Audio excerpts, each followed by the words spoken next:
अजनबी का फोन, भाग दो। नेहा की चीख सुनकर पड़ोसी दरवाजे पर आ गए। नेहा, सब ठीक तो है?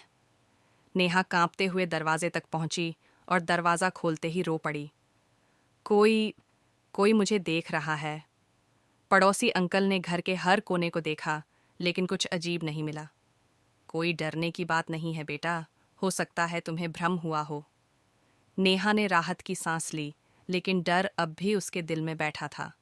अगले दिन नेहा ने इस घटना को भूलने की कोशिश की, मगर रात होते ही फोन फिर बज उठा। अब तुम मुझसे बच नहीं सकती। नेहा ने फोन पटक दिया।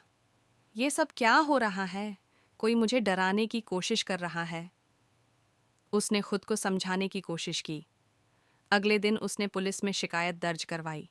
पुलिस ने कॉल ट्रेस करने की कोशिश की, लेकिन वो कॉल किसी अनजान नंबर से आ रही थी। रास्ता रहस्य गहराता जा रहा था। इसी बीच नेहा को अपने कमरे में एक पुराना डायरी का पन्ना मिला।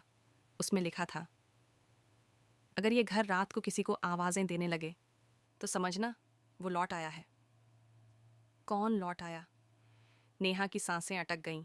रात होते ही नेहा ने फोन पर कॉल ट्रेसिंग ऐप लगाकर फोन का इंतजार किया। 12 बजते ही फिर फोन बजा। नेहा। लेकिन इस बार नेहा तैयार थी।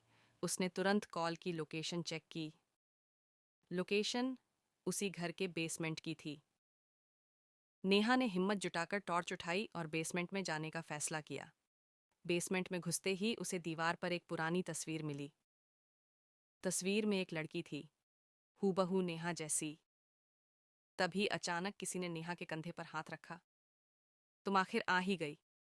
नेहा मुड़ी और उसकी आंखों के सामने अंधेरा छा गया। अगली सुबह पुलिस को नेहा बेसमेंट में बेहोश मिली। उसके हाथ में वही तस्वीर थी।